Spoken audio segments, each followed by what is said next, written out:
boat's coming this way, and he's like over here. Well, at the last minute, he turns right into the front of the boat, runs head on into the boat. The boat flips over all my friends sitting on the boat. I mean, I'm talking this close to hitting one of my friends in the head with the prop. Okay? This close.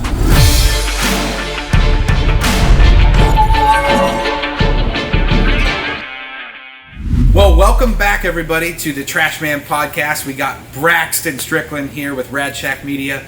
We are so honored to have our official first podcast with him. It just happens to be that he's also in charge of all of our media and a lot of our posting on our social media and stuff, and it's been so much fun working with him so far.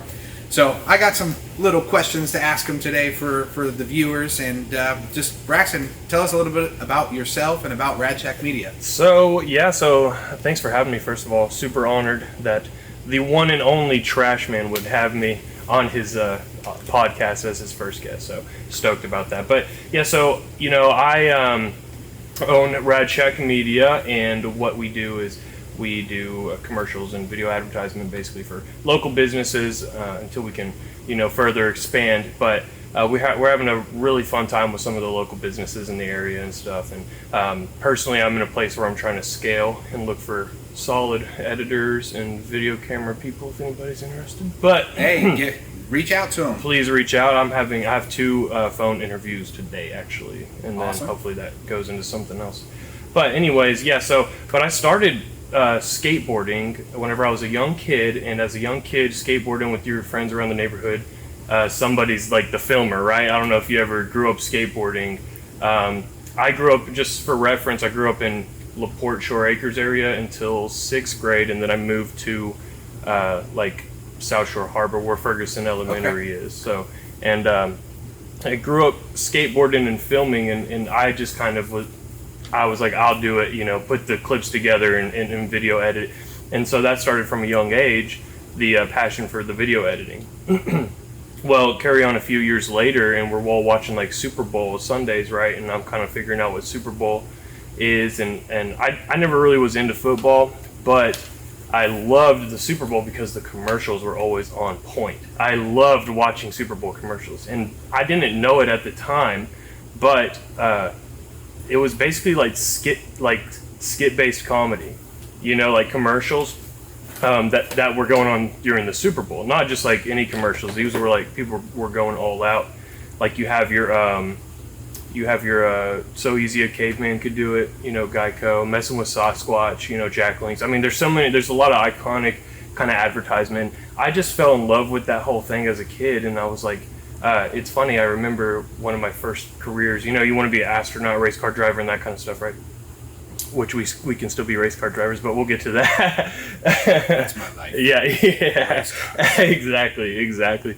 No, so one of my first careers that I ever really wanted was, I'm going to make a Super Bowl commercial one day. And that's pretty cool. It's funny how full circle moment, I go through all of life's trials and everything, and I end up here doing video advertisement. So it's kind of a cool full circle. So what age were you when you started Rad Shack Media?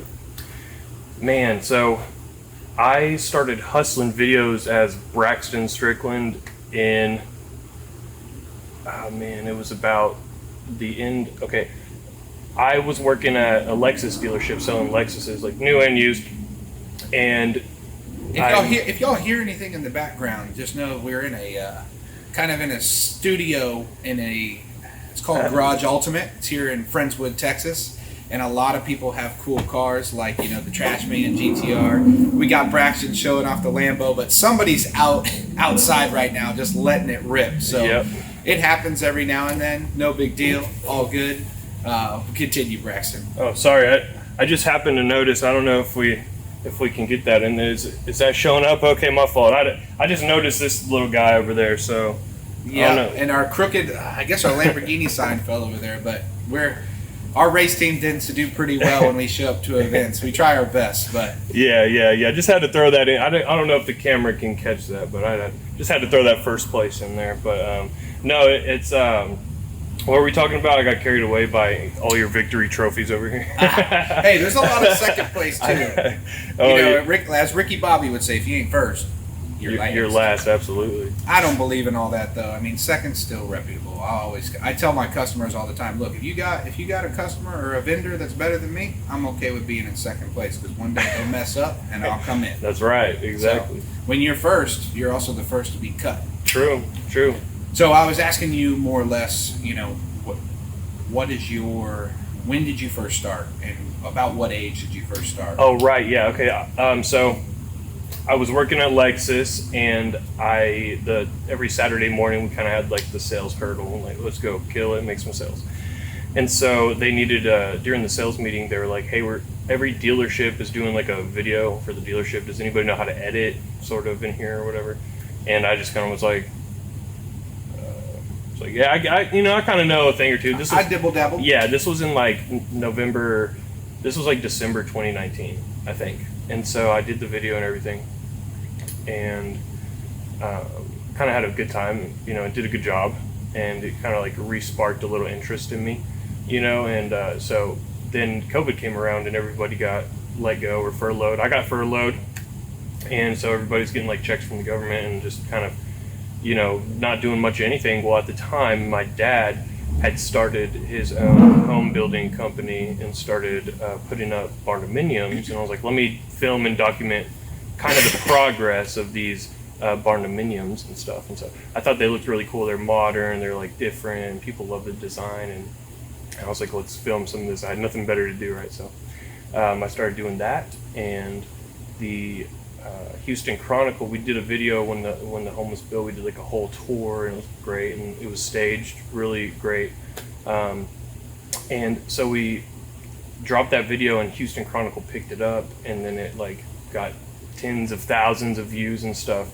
And that was like 2020, and I was like, well, maybe I do have a thing for this, because I'd made a few videos before that video, of course, but that was the one that kind of popped. And then after that, I was really into sneakers. I'm not really anymore. I like New Balances. I'm a dad. Okay, I love my New Balances, and I sold all the J's because, 3 kids are more important than squeaky clean Jordan 1s. I'm sure you don't even know what clean shoes are anymore. No, not really, especially going mudding with Homeboy over here.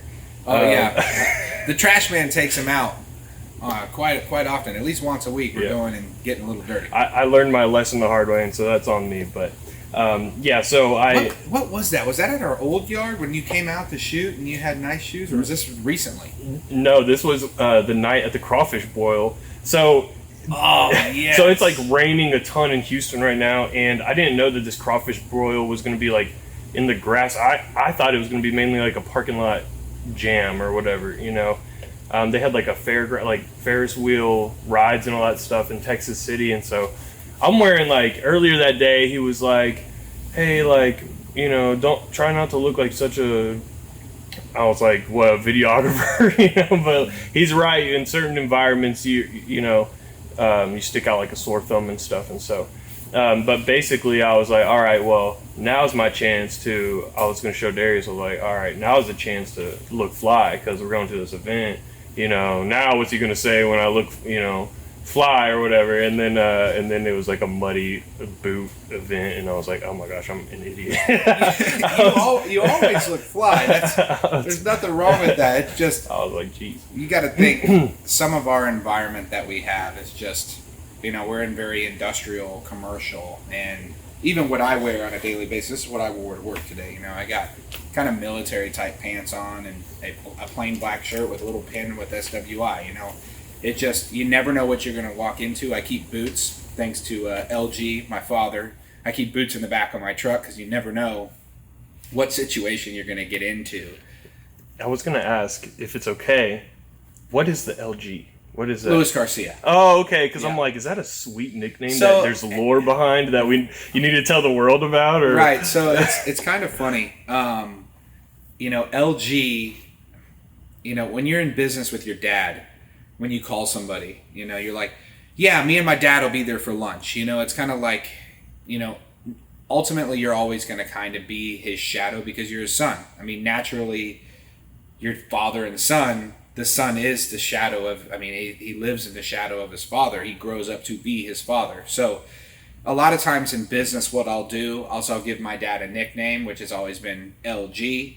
And depending on who my relationships are with different customers, I will say dad. And I'm very proud to call him my dad, but it just seems a little bit more professional to me to say, hey, me and Lewis or me and LG. It just depends on the environment. So that's where LG comes from. When I talk to you guys, I'm like, me and LG, we're getting ready to hit the track or hit the road or surprise them with some Indy 500 tickets, something like that. I reference LG that way. Okay, I see. I am totally with you too, like in a professional sort of like environment or whatever the circumstance.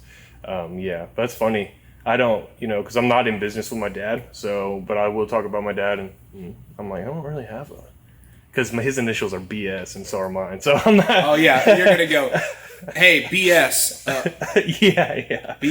Are you BSing me right now? Yeah. What are you talking about? Exactly. So, I don't have a nickname. I just thought there might be like some heroic, whoa, he is the LG, like after the story. So I'm gonna ask Braxton a few more questions here, and this is more related to just in his business. What some things that I like to know to show growth is, and he might not know. Some business owners don't know this stuff because they weren't trained to look at this stuff. So maybe after this podcast, he might be, I might need to look at that stuff. So are you familiar with KPIs? Oh, yeah. Well, I heard you talking about it. And then I was listening to this. He's like a business coach on YouTube kind of guy, and that's the key. I forgot what it was. You're good. Yeah, Key performance indicators. Is correct. That right? Yeah. So I'm not exactly, because I was trying to have him expand on it. I don't have time to watch YouTube videos like I used to. But no, because you're busy editing all your customers. Yeah, but go ahead and dive into that because I am curious. It's just real short, and I've probably maybe within the last 60 days truly got a grasp of what this is and implemented into my business. So it took me dang near 3 years to get to this point where I'm like, I wish I would have known this before. I'd be trying to put stuff up. But, I was just going to ask you, do you have any benchmarks that you have set within your company? Let's just say on all of my customers' videos, I want a retention rate of, 30% on everybody that comes and sees you. That could be a key performance indicator. For my business, I have we want to save 10%. We want to burn 10% less fuel over the next 60 days. And we track that. We look at all the fuel being burned. We want to save X amount at the landfill. That's right. Another. And we're tracking those because at the end of the day, it's saving the company money, but they're key performance indicators. Are we hitting our marks? Are we doing our thing? Right. I love that. And yeah, I think it would be good to establish some for not only my personal brand, but for RadShack. Yeah, I think everything should be tracked and monitored. I know Rob Dyrdek is like super into he tracks his time like that, and Sure. I think that's great. I'm not there yet. I don't know if I'll ever be at that kind of level, but that is one of the disciplines of successful people. I think you have the drive. You will be at whatever level you want this company to be. Sure. And I can see that in you, and I think our viewers will see that as well, just by your raw potential is there. And that's what it takes to grow something. You just have to have the fire to do it. And every time I'm with you and everything that we do together, the fire's there. Yeah. And as you're talking about scaling, so some of the other questions I wanted to ask you is, have you total revenue? Do you have a growth percentage from when you first started? That's why I was kind of curious. What year did you officially, if I looked up RadShack Media, or if our viewers looked up RadShack Media, when was RadShack Media founded? That was going to be in July of 2023. So it hasn't even been a full calendar year as RadShack Media, which I'm just kind of happy about. That's awesome. Where we're at. But and I will tell you, I would have thought he started in 2020. I actually didn't know when he first went into business. And a lot of times I know that about companies that I work with. I'm like, they've only been in business for a year or two. Sometimes you got to be wary of that. But everybody's got to start somewhere. And the cool thing is I don't even know if he's done it yet, but you should know July, whatever that July date, your official first year, you're going to have a total revenue number that you did in your first year. And then from there, you're now going to be able to say, okay, my first year in July of 23, I did $3,500 in July of 23. It might be less than that. It might be more than that. It doesn't matter. It doesn't matter if it's $1 or $20. But we're looking at, okay, in July of 2024, I did this. And then you go back and you look and say, okay, in July of 23, I did 10. July of 24, I did 50. Well, if it's $50, 50,000, 500,000, it doesn't matter. It's the percentage of growth that you're looking at. Yeah. So what my purpose of that is just, I'm curious, and as I get more people to talk business with me on here, if they're comfortable sharing that, I want to learn from them, and I want them to maybe open their eyes and see, oh crap, you know what? I need to look at what did I do July of last year? I did $25 in July of 24. I'm doing 20. What's going on? Why am I doing less? Yeah. Is it because I'm not scaling and not growing, so I'm not able to take care of my clients the way they should be taken care of? Or is it bad economy? Or is it I'm not running this thing the way I should be? So there's just...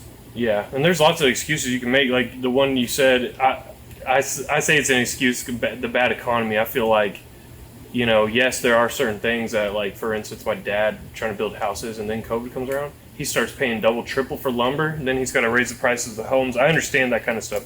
But I feel like there are ways to, basically jump over those hurdles that life's going to throw at you, and you can decide how to. I wanted to go back to the key performance indicators. One of my favorite YouTubers, Ben Mala, he's always like, saving money is making money, baby. And I'm like, couldn't have said it better myself. That's, exactly right. So, yeah, very, very, very often in the waste business, like, I'll look at something and I'll be like, wow, that was a $600 bill. And you oftentimes you look at it and you're like, oh, that tire just cost me $600. And you don't even bat an eye, right? But at the end of the month, when you look at all your expenses, you're like, I could have made a lot more money this month if I wouldn't have had so many tires, parts, this stuff break. And it just, you get to this point where, you don't necessarily nickel and dime all the little expenses, but you do have to, every certain amount of time, you need to go back and look at these and see where are you possibly bleeding a little bit of cash, where it could be meals. I've had to look at myself and say, Darius, you can't just go have a nice meal every day. You need to probably bring a lunch sometimes. You need to, $5-10 lunch, not a $50 lunch or a $30 lunch. Right. Because at the end of the day, and you can't take customers out every day. You're trying to grow a business. You gotta kind of watch it and keep an eye on it. Yeah. Well, and I know. So, just for the viewers, I'm a married with 3 kids individual, and you are, have a partner, and so. You kind of, but y'all are not married, so it's like you have kind of more. I'm just saying you have a little more freedom as well. Yeah, absolutely. I do have some financial freedom. It's funny how with the kids and stuff, because I want to be, before anything, I want to be a good dad. And all right, I'm gonna not try to get choked up here, but I had the privilege to edit a video of Darius doing a surprise for his dad. He surprised his dad with tickets to the Indianapolis 500. Have y'all ever been? No. And so it's going to be this first time ever. Yeah. And his dad was straight up stunned, smile on his face, and it was just such a beautiful moment. I'm like, that is what true wealth is. I don't care how much money you have in the bank, and I don't care if you can't afford the tickets to the Indy and the plane tickets and all this stuff. That's not what it's about. It's about having that family and that bond to just hey man, love you. Check this out. And he was like, hey, before we do another reel, we got to get this thing out. And I'm like, that's love. That's real true wealth right there. And so that is amazing what you have, and I think it's rare what you have, and I know you value it, but I just got to say that I saw it and I love it, so. I appreciate that very much. Yeah. And my dad means the world to me. My whole family does. Growing up, me and my mom, we always butted heads. I mean, that's just the way we are. We're very similar people, and similar people, we clash. But I love her to death. I'll do anything for her. And we'll probably have to do a little something for her on another time. But she can't be expecting it. So True. But me and my dad have always had a very unique relationship forever. And the one thing that I can tell you that my partner, my dad, my mom, my sister, my family and my friends, without them, I'm nothing. And then the people that work around me, my teammates, they make everything for me. Yeah. So without those people in my life, the core people in my life, I'm nothing. Like, I will give all this away. You can take it all. If it meant me, my dad, my mom, we go live somewhere together, and we'll figure it out together. Totally. If I lost everything. And it's hard to say that because you work hard and you get all this stuff, but at the end of the day, when everything leaves, everything's gone. You have your family. Yeah, that's it. That's it. Yeah. And if you're religious, you might have religion to fall back on. Mm-hmm. If you're not, there's family. Yeah. So, I mean, in community in general, and a lot of people have been isolating themselves, whether they know it or not. And it's just important to build that kind of community, I think, with people. And but that family love is so good. And I bring it up because I'm a father of 3, and I just want to be that guy for my 3 boys. you will be. I'm not a father. And one day I hope I can be. But I will tell you, to you and all the viewers, is that as a parent, my dad's parents, my dad lost his mother when he was very young. And his dad was in his life, but not in his life. Unfortunately, neither of them are with us today. But the biggest thing that he told me is, very rarely, son, were my parents, his mom passed, his dad just wasn't there at any of my sporting events, any of my accomplishments in my life. And my dad has been at every single thing, big or small, of mine, no matter what. I mean, work aside. In the mornings, you can ask half of the people that work for him, from 7 to like 8:30 in the morning, he would not take a call because it was his time with me and my sister to take us to school, and he would not jeopardize that time. And then after that, he worked his butt off. But to all the parents out there, that goes so far with your kids as they get older, because I'm telling you, I can remember almost every sporting event that he was at, and I never didn't see him up there, ever. And growing up now, it just makes me, we have each other's back.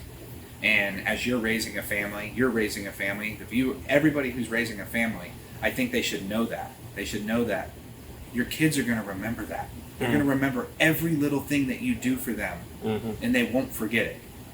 So yeah, it's just like being a child is so precious, and it's a valuable, nurturing, time. And it's crazy because now having kids, you're like, man, I used to be that age, and that seems like forever ago, but like it goes so quick. So but it also helps keep things in perspective. I truthfully believe that if it wasn't for my wife and my kids, then I'd still be a knucklehead, not here talking to you, in this sweet place where exotic cars are pulling up left and right and stuff. Like, that would not be the life for me if it wasn't for my wife and my kids. So. And I'll tell you that getting to this point in my life, it has been a struggle. I mean, it's not been easy. Now, I've had a lot of things that I've had to work for, and I've had a lot of guidance that a lot of people don't get. So I'm very blessed and fortunate for that. I've had a lot of support. I've had resources to use to get to where I'm at. But I will tell everybody that in this business, being the trash man in this business, I mean, just business in general, it has really opened my eyes to, like, there's a lot of people out there that they want to take advantage of you. You get to see a whole different perspective of the world when you start running a business and dealing with people in that way. So it's come with some sacrifices. I've lost some very close family friends of mine to business transactions that weren't necessarily fair, and it's hurt me. It wasn't my fault. It all kind of shook out that way. So, as the viewers were talking about all this so cool, this business, cars, money, it doesn't come. Every little thing it's give and take. It's like yin and yang. There's a little bit from different sides. You make money over here, you lose money over here. Yep. I just got 2 new customers today. Well, a person rear-ended one of my trucks today. We were just talking about that. So now we're gonna have to figure it out, fix the stuff. It's part of it, part of business. Yep. You have your ups and downs. But don't let that discourage anybody from going into business, because it honestly has changed my life. But just know that no matter what you do and how you do it, it's going to be a struggle. There's going to be a struggle. Yeah, it's like the age-old saying, like, if it was easy, then everybody would do it. Right. So there you go.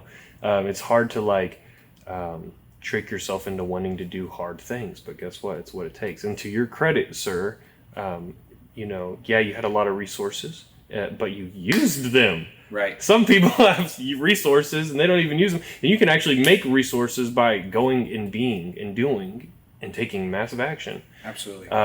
And so I don't think it matters about where you come from. I think it's about defining who you are and where you're going. Some people are, self-made off of like 30 cents when they get to this country, or some people grew up, with wealthy real estate parents, and one kid with wealthy real estate parents goes and takes drugs and becomes a loser. The other kid with wealthy real estate parents goes and becomes another wealthy real estate and right. So it's like not really like what somebody starts with. In my opinion, it's like what you do with the resources and how if you can go out there and network and get them. And this guy is, golly, you haven't met a stranger before. This guy, I thought I was friendly because my wife's always like, "Did you know that person?" And I'm like, "No, I just be talking to people, But I think this guy might have me beat. I'm not even kidding. People say that I can talk to a tree, and I probably could, But I truly love people. I really do. I mean, when somebody's upset at me or genuinely frustrated with me or I didn't do something right, I actually am like, what happened? I'm so sorry, but what can I do? What did I do? I need to fix this. Mm-hmm. I'm not a people pleaser. Like, I'm not a yes man. I'm not going to just, say yes to everything. But yeah. I genuinely don't like when people are upset with me or something like that. I mean, it really bothers me. Oh yeah, no, I understand. I'm a people pleaser too. I don't know how much time do you got, because I wanted to ask you a question real quick. I got another 20 minutes or so. Are you sure? Okay. Yeah. So if you don't mind, I think this might be a good clip, and I'm also curious because of the very first video that he put. I was like looking at the light like it was the camera. No, so the very yeah, too late, buddy. I'm going towards the light. No, the first video that we did, he mentioned that he started off his like professional adult career as like a nurse, and then he. The reason why he wanted to be a nurse was because some sort of accident happened on a boat, and I don't want to spill too much of the beans, but I would like to hear that story if you don't mind kind of sharing that boat story with us. Sure, absolutely. So, basically on my birthday, I won't give the month or the year just to keep some of my personal stuff out of here, but it is on the 18th day of a month. I'll put it that way. And those of you that know me know my birthday. But it was on the 18th day of a month, and I was turning 18. Okay. So it's classified as your golden birthday. Okay, gotcha. My dad had worked very hard, saved up, bought a cool boat when he sold his business, and we're on a boat. And it's not a small boat. It's a pretty big boat. And I have probably 25 of my friends from high school all on the boat. And we are coming out of Galveston. Those of you from this area, we're over by like Offit's Bayou, Moody Gardens, coming underneath the causeway, headed back to get in the channel to head towards like Clear Lake and stuff. We're in the Galveston ship channel. And a guy in a center console boat, it's him and his dog. For some reason, he thinks that our boat, because it's so big and tall, that the top of the boat is actually the bridge.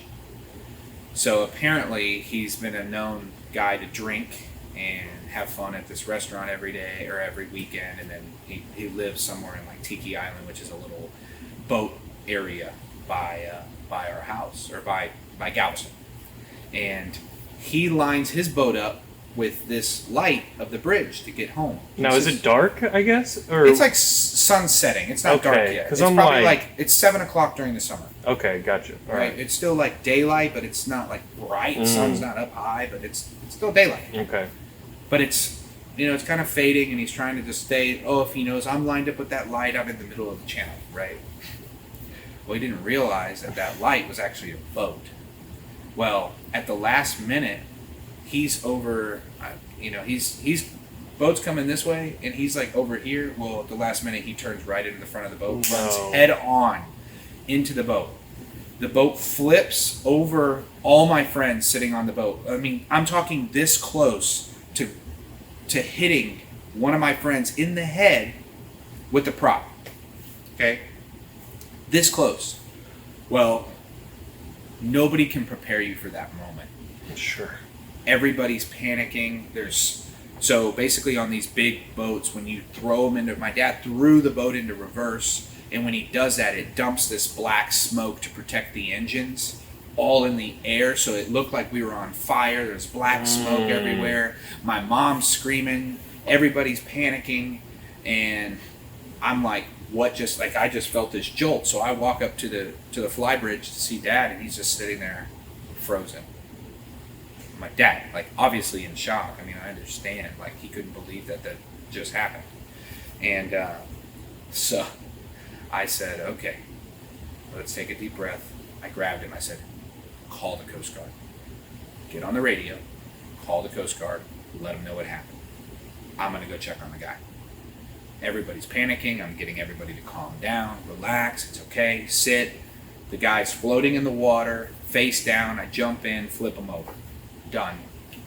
Get him back onto his boat's like mangled, but mangled enough to still be floating. So I kind of just get him back on his boat, and then he's got a dog swimming. We get the dog. Dog's fine. Okay. The guy was actually not in.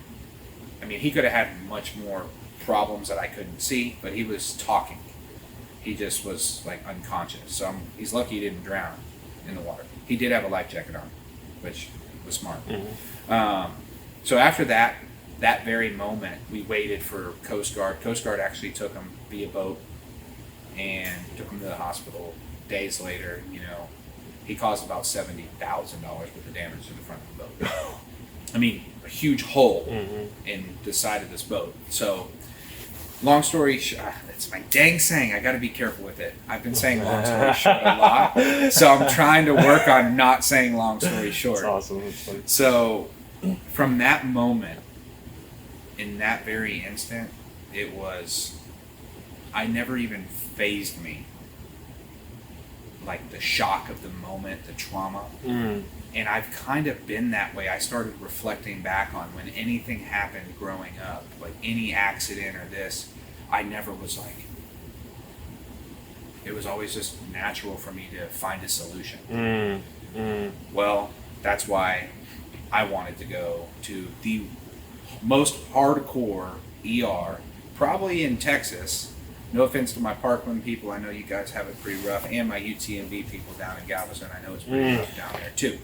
But I will tell you that most people say that if you work a year or two at Ben Taub, you can go work at any ER in the country. It's brutal. I mean, 5 to 10 patients at a time, all gunshot wounds, blood. I mean, you name it, I've seen it. And I think that could probably be a great podcast too, just talk about all the things I've seen without breaking HIPAA, of course. There's no patient information there. But, I mean, I've had 20-some-odd-year-old people full of like 50 bullet holes dumped on my ER lobby, doing CPR in a stretcher through the waiting room, more blood exiting him than going in, and then we get him in, and the doctor comes in and goes, "Rest in peace, baby. We ain't even gonna touch you." I got his wallet to call his family. Opened his wallet to call his family. There's 10 bullet holes in there.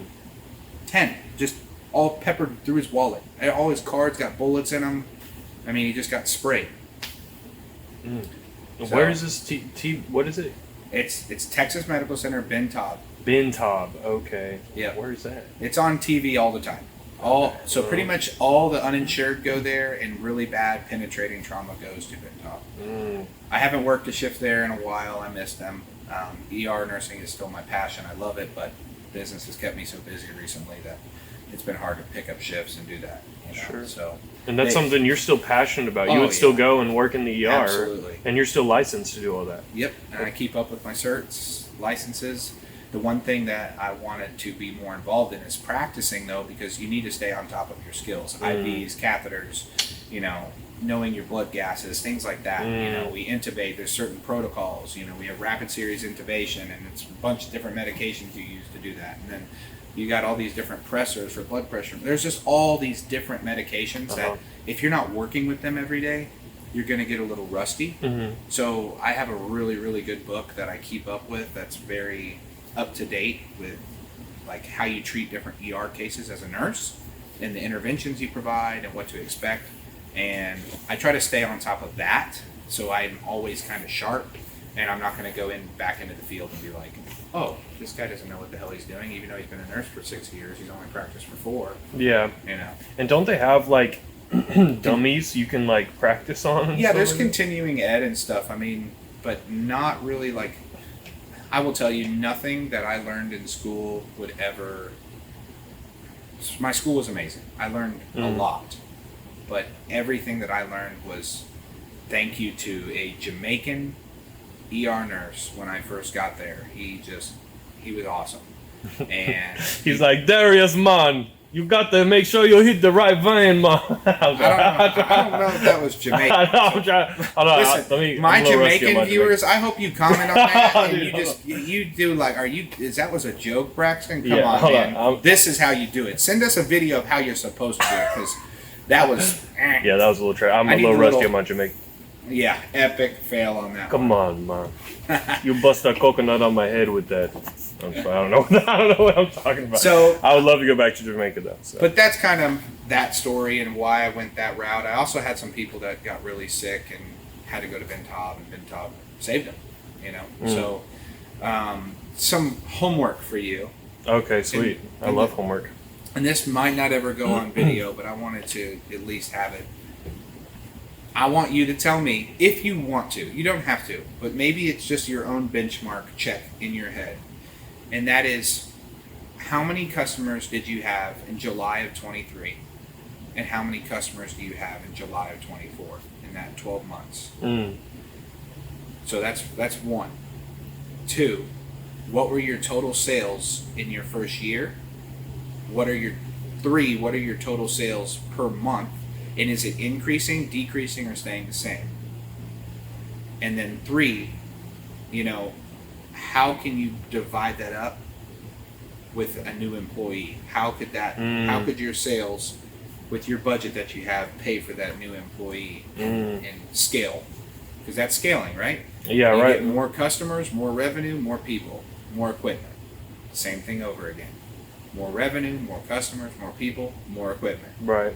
Over and over and over and over again, to the point where you might have 30 cameramen, 10 editors, and now you're doing $150,000 a month. Right. Or $1.5 million a month. Who knows? Right. Yeah. And when SWI started, we probably did like $7,000 our first month. And then the next month it went up to like 20, and the next month up to like 60. And for a while we stayed at like the $80,000 to like $130,000 range for a while. And then we started to go to 160, and then 180, and then we just had our first record month last month, 205,000. Very nice. That's awesome, dude. So it's slowly, you build, and you've seen a little bit of, Hey, yo. Oh, there you go. You're supposed to be working with me, man. What the heck? What's going on? No, sorry. It's my cough button. I had a little bit of a cough, so apologize. But it just, as the revenue grows, your expenses are going to grow, your people are going to grow, more equipment are going to grow. But the cool thing about that is, at the end of the day, when all this is said and done, and we've all moved through it, all your equipment's going to be paid off. Your people are going to be loyal to you, hopefully. And you're going to have all these customers with equipment that's paid, and you're going to have that much more to drop to your bottom line. So. Yeah. Well, I'll definitely come back because I don't know how many episodes we'll do together. This podcast is Darius's podcast, obviously. I'm the editor and stuff behind the scenes. He's going to have plenty of guests on that aren't me. This is, I'm honored to be the first guest. But yeah, absolutely. If we do another follow-up, then I'll come back with all that homework done. And from there, we can dive into, maybe he can help me with some of these issues that, I could drop tons of questions and stuff right now, but we don't have time for that. We'll save for a next podcast episode or something. But I would, I'd love to continue. Maybe we'll just call it the boys episode, or just like the the crew episode or whatever, we get somebody else working with us so you can be part of it too. Or absolutely. I was going to tell you, I'm trying to remember my train of thought. Oh, for the viewers, not for Braxton. Yeah. Forget about it. Yeah. For you guys and gals, I want to cater to you guys too. So I need you guys to tell me, what do you want to see? What do you want to hear about? Do you want to hear about nursing stories from when I was a trauma nurse during COVID? I'll make a podcast for you. We could talk all about it. And you ask questions and I'll feed it back. My young nurses that are in nursing school, that you have questions about nursing school, you're terrified of that. How did you go through that? How did you do this? I will explain everything. My college guys, what did you do in college? Where did you go to school?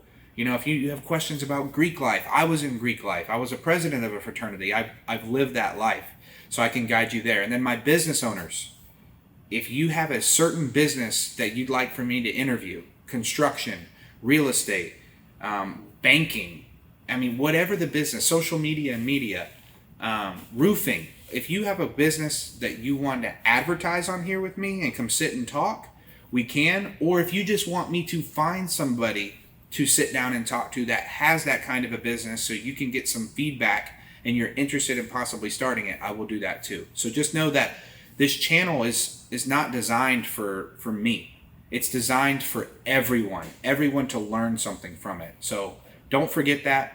I hope you like this podcast. Go ahead and subscribe to the TheTrashman, and we appreciate you being here with us today. Take care. Yeah, man. Pass the coconut in the line.